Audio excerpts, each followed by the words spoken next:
आज देश का बजट आने वाला है। देश की वित्त मंत्री निर्मला सीतारमण लगातार 8वीं बार सुबह 11 बजे बजट पेश करेंगी। मोदी सरकार के तीसरे कार्यकाल का यह पहला पूर्ण बजट है। सूत्रों के मुताबिक इस बार के बजट में सरकार टैक्स पेयर्स को बड़ी राहत भी दे सकती है। इनकम टैक्स स्लैब में कटौती या बदलाव की भी उम्मीद बनी हुई है। इसके अलावा किसानों के लिए भी बड़ा ऐलान सरकार कर सकती है। एनपीएस, ईपीएस जैसी पेंशन स्कीमों को लेकर बड़ी घोषणा आज के बजट में हो सकती है। वित्त मंत्री निर्मला सीतारमण 100 अमृत भारत ट्रेन और 10 से ज्यादा नई वंदे भारत ट्रेन का ऐलान भी आज के बजट में कर सकती है।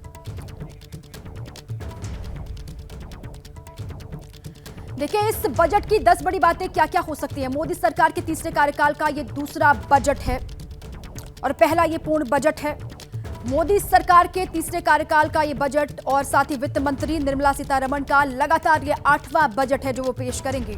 सुबह 11 बजे से वित्त मंत्री का बजट भाषण शुरू हो जाएगा, जो एबीपी न्यूज पर आप लगातार देखेंगे। दिल्ली में विधानसभा चुनाव से पहले का ये बजट है और इसके अलावा 2025-26 में जीडीपी 6.3 से 6.8% के बीच रह सकता है। आर्थिक सर्वे में ये बात बताई गई। इनकम टैक्स में बड़े बदलाव की तैयारी, सूत्र ये बता रहे हैं। 100 अमृत भारत और 10 से ज्यादा वंदे भारत चलाने का ऐलान भी आज के बजट में हो सकता है।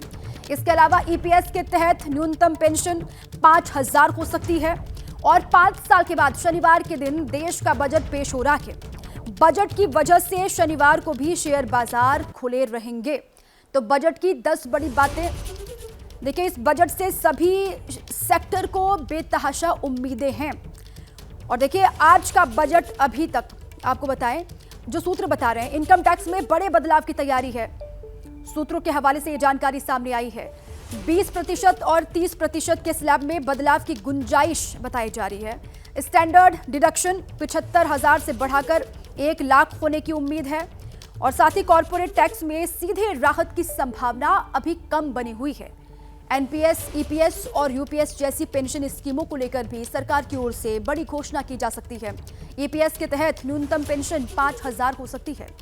इसके अलावा जैसे हमने आपको बताया कि 100 अमृत भारत ट्रेन और 10 से ज्यादा वंदे भारत ट्रेन चलाने का ऐलान संभव है। विकास बढ़ाने पर सरकार का जोर रहेगा, सरकार का फोकस रहेगा। खपत बढ़ाने के लिए ठोस ऐलान भी इस बजट में किया जा सकता है। रेल, पोर्ट और एयरपोर्ट पर खर्च में बढ़ोतरी होगी, इजाफा होगा। बजट में सूत्र ये जानकारी दे रहे हैं, जो अभी तक की जानकारी हासिल हुई है। तो सुबह 11 बजे से वित्त मंत्री का बजट भाषण शुरू हो जाएगा। 8वां बजट, 8 चुनौतियां सरकार के सामने। जीडीपी 21 महीने में सबसे कम, दूसरी तिमाही की जीडीपी 5.4%, विदेशी मुद्रा 11 महीने में सबसे कम $617 अरब। देखिए, 8वां बजट है और ये 8 बड़ी चुनौतियां। रुपए में रिकॉर्ड गिरावट भी दर्ज की गई है। $1 86 के पार पहुंचा और इसके साथ ही कम विकास का अनुमान। 2024-25 में 6.5% विकास का अनुमान। युवा बेरोजगारी दर 15 से 29 साल में बेरोजगारी दर जो है वो 10.2% रिकॉर्ड किया गया।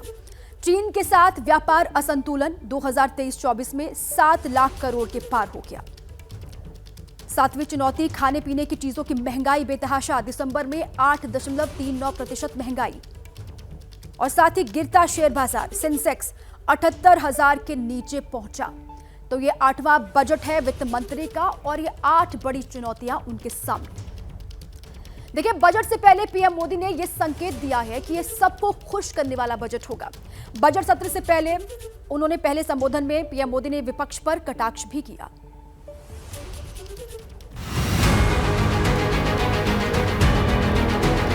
बजट कैसा होगा? क्या 24 के चुनाव नतीजे और गठबंधन की मजबूरी में मोदी सरकार टैक्स को लेकर नरम रहेगी या फिर आर्थिक सुधार के घोड़े पर ही सवार रहेगी? बजट से पहले वित्त मंत्री निर्मला सीतारमण ने संसद में आर्थिक सर्वे पेश किया। सर्वे में ये है कि वित्त वर्ष 2025-26 में जीडीपी ग्रोथ 6.3% से 6.8% रहने का अनुमान है। रिटेल महंगाई वित्त वर्ष 2024 में 5.4% थी, जो अप्रैल-दिसंबर 2024 में 4.9% हो गई। 2025-26 की पहली छमाही में खाद्य पदार्थों की कीमतें नियंत्रण में रह सकती हैं। रोजगार के हालात 7 साल में सुधरे हैं। 2024 में बेरोजगारी दर गिरकर 3.2% हो गई। अब आते हैं पेश होने वाले बजट पर। तो बजट और बजट सत्र पर प्रधानमंत्री मोदी ने अपनी बात महालक्ष्मी मंत्र से शुरू की। सिद्धि बुद्धि प्रदे देवी, भुक्ति मुक्ति प्रदायिनी, मंत्र मूर्ते सदा देवी, मंत्र मूर्ते सदा देवी, महालक्ष्मी नमोस्तुते। इस महालक्ष्मी मंत्र के अर्थ ढूंढे जा रहे हैं कि क्या गरीबों को आगे भी मुफ्त अनाज मिलेगा, क्या मिडिल क्लास को सच में बड़ी टैक्स राहत मिलेगी। पीएम ने कहा बजट में सबको कुछ न कुछ मिलेगा। ये बजट एक नया विश्वास पैदा करेगा, नई ऊर्जा देगा कि देश जब आजादी के 100 साल मनाएगा तब विकसित होके रहेगा। बजट के बाद प्रधानमंत्री ने बजट सत्र पर भी बात की। उम्मीद जताई कि सत्र में हंगामा कम और काम ज्यादा होगा। इसी पर बोलते हुए उन्होंने विदेशी चिंगारी की बात कह दी जो विपक्ष को चुभ गई।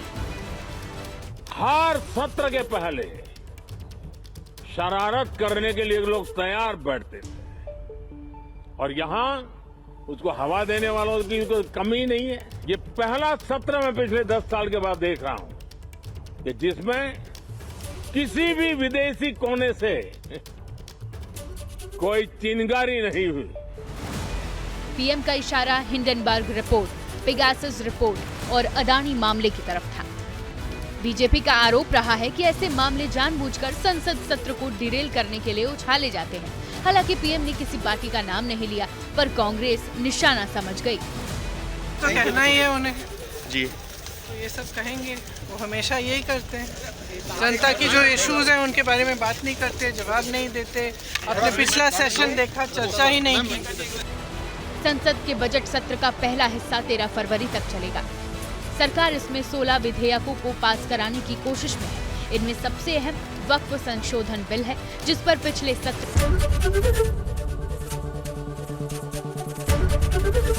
एबीपी गंगा, खबर आपकी, जुबान आपकी।